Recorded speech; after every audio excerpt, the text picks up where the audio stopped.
गरीब बेटी का महलों का ससुराल।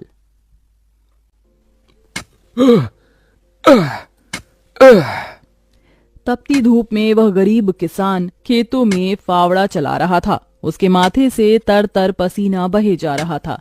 तभी गंगा गमछा उठाकर पिता का पसीना पोंछती है।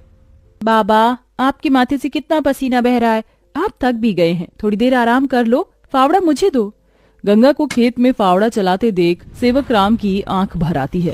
थी गरीब बेटी के जिन हाथों में मेहंदी लगनी थी, उन्हीं नाजुक हाथों से मेरी गंगा सख्त फावड़ा चला रही है। तू एक गरीब की बेटी को ही ऐसा भाग्य देकर क्यों भेजता है भगवान। एक गरीब के जीवन की सबसे बड़ी दुविधा बेटी को ब्याहना होता है। ये कहानी है ऐसे ही किसान सेवक राम की, जो बड़ा गरीब है। उसकी दो बेटी गंगा और अंजू हैं। यूं तो सेवक राम ने गंगा के लिए कई रिश्ते ढूंढे, मगर भला एक गरीब की बेटी का हाथ कौन थामना चाहता है। किसी तरह से उनका जीवन कट रहा था।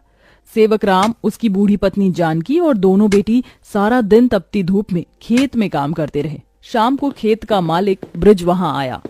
अरे ओ सेवक राम, सारा खेत जोत दिया? जी ब्रिज बाबू, खेत भी जोत दिया और बीज भी बो दिया। ये ले, तेरे परिवार की आज की दिहाड़ी 250 रुपए। ये क्या मालिक, आप पैसे तो कम दे रहे हैं। पहले मेरी अकेले की दिहाड़ी आप मुझे 200 रुपए देते थे, फिर घटाकर 100 रुपए कर दिया और फिर सीधे 70 रुपए कर दिया, और उसमें भी पूरे पैसे नहीं दे रहे हैं। मैं, मेरी दोनों बेटी और पत्नी को मिलाकर हम कुल 4 जन आज खेत में दिन भर जर मर कर खटे हैं। अरे 30 रुपए ही तो कम है, उसमें क्या तू खरीद लेगा है? एक एक रुपया भी मेहनत से कमाना पड़ता है मालिक। फिर ब्रिज बाकी के 30 रुपए भी सेवक राम को दे देता है, जिसके बाद वह अपनी मढ़ई में आ जाते हैं और गंगा सबको खाना बनाकर खिलाती है और एक फटे गुदरी पर पूरा परिवार जमीन पर लेट जाता है। मगर एक पिता होते हुए सेवक राम चिंता में सो भी नहीं पाता। वह रात भर आंसुओं से बिछौना भिगोता है। अजी, आप अभी तक जाग रहे हैं? जिसके घर में जवान बेटी ब्याहने को हो, वो कैसे सोए। जाने मेरी गरीब बेटी के भाग्य में क्या लिखा है। भगवान ने सभी के घर आंगन में भाग्य जाग रहे हैं, मगर मेरी मढ़ई के आंगन में मंडप कब बनेगा। अजी, तुम चिंता मत करो, भगवान ने कहीं न कहीं जोड़ी बनाई होगी। सेवक राम का यही दुख कम न था। अभी तो और भी कठिनाई आने को थी। अगले दिन जब चारों खेत में पहुंचे कि तभी, क्यों रे सेवक, कल तू 30 रुपए के लिए पाठ पढ़ा रहा था, अब क्या करेगा? क्योंकि ये सारी की सारी जमीन तो पृथ्वीराज जी ने खरीद ली। तभी अंजू ने गंगा से कहा, दीदी, अब हम क्या खाएंगे? खेत बोकर ही तो थोड़े बहुत पैसे मिलते थे। सेवक राम अपने परिवार को लेकर लौट आया। वह दिन रात चिंता में गलने लगा। ऐसे घर कैसे चलेगा प्रभु, कैसे होगी गंगा की शादी। और शादी नहीं हुई तो लोग मेरी गंगा को जाने क्या क्या नाम देंगे, क्या क्या ठहराएंगे जानकी। मैं काम ढूंढने जा रहा हूँ। बाबा, मैं भी आपके संग चलूंगी। दोनों काम ढूंढते एक बड़े से मिल में आए, जहां शिव नाम का एक नौजवान गरीब मजदूर भी काम कर रहा था। जहां मजदूर राशन की बोरी भरी मालगाड़ी खींच रहे। सेवक राम ने काम मांगा, दोनों को काम मिल गया। गंगा अपने पिता की बराबरी में काम करती। तपती धूप से अक्सर उसके पांव और हाथ में मालगाड़ी खींचने से छाले से पड़ जाते, तो वहीं घर आकर वह अपनी माँ का हाथ बटाती। आप ही अपनी चक्की पीसती, कड़ी धूप में सड़कों से गोबर बीन कर लाती, उपले बनाती।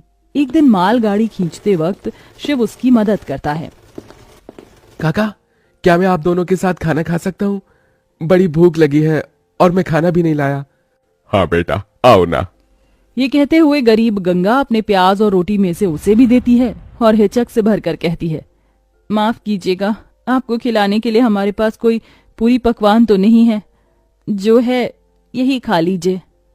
शिव वह रूखा सूखा भी हंसकर खाने लगा। अब अक्सर शिव उनकी मदद कर देता। उसकी अच्छाई गंगा के मन को भाने लगी और एक दिन शिव ने कहा, काका, अगर आप मुझे इस काबिल समझे तो मैं आपकी बेटी का हाथ थामना चाहता हूँ। बेटा, मेरी गरीब बेटी को तुम जैसा मेहनती जीवन साथी मिलेगा। मुझे तुम पसंद हो बेटा।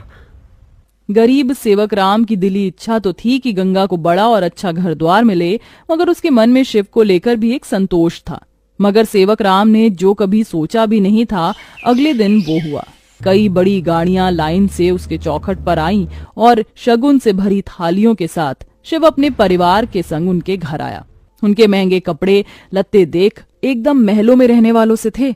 शिव के संग उसके माता पिता पृथ्वीराज, वसुंधरा और बहन योगिता थी। अंजू ने उन्हें देख तपाक से बोला, अरे बाप रे, ये तो राजा महाराजा से लगते हैं। अजी आपने तो कहा था शिव गरीब घर का लड़का है। शिव बेटा, ये सब क्या है? यही मेरी सच्चाई है काका। माफ कीजिएगा, मैं मजदूर या गरीब नहीं था, बल्कि महलों का बेटा हूँ। मगर मुझे एक ऐसा जीवन साथी की खोज थी जो मेरा धन दौलत देखकर मुझे न अपनाए। इसलिए मैं उसे ही ढूंढने के लिए ये जीवन जी रहा था। जिसने मुझे मेरी गरीबी के संग स्वीकारा वो गंगा थी। इसलिए मेरे महलों की दुल्हन गंगा होगी। गंगा बनोगी मेरे महलों की बहू और मेरे बेटे की दुल्हन। अपनी गरीब बेटी के लिए महलों से आया रिश्ता देखकर सेवक राम बड़ा रोया। भगवान, तूने मेरी फटी झोली में इतनी खुशियां डाल दी। मेरी बेटी महलों की दुल्हन बनेगी। हर बाप चाहता है कि वो अपनी बेटी का हाथ जिसके हाथ में दे वो उसे रानी बनाकर रखे। अब मेरी बेटी सचमुच में महलों की रानी बनेगी। समझे जी, मंगनी कर ले।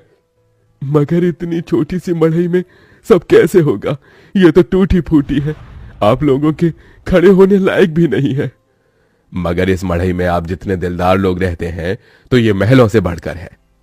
सेवक राम के छोटे से मढ़ई में उसकी गरीब बेटी की मंगनी होती है। तो बड़े ही धूमधाम के साथ गंगा की शादी होती है, जहां वह मंडप में मन ही मन कहती है, हे गौरी मैया, आपका धन्यवाद जो आपने मुझको मनचाहा वर दिया।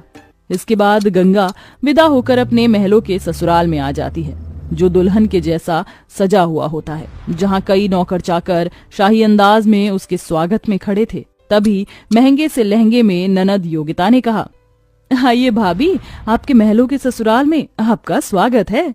जैसे ही योगिता गाड़ी से उतरती है, तभी नौकर चाकर थाली में फूल लिए खड़े उसके स्वागत में फूल बिछाए जाते हैं।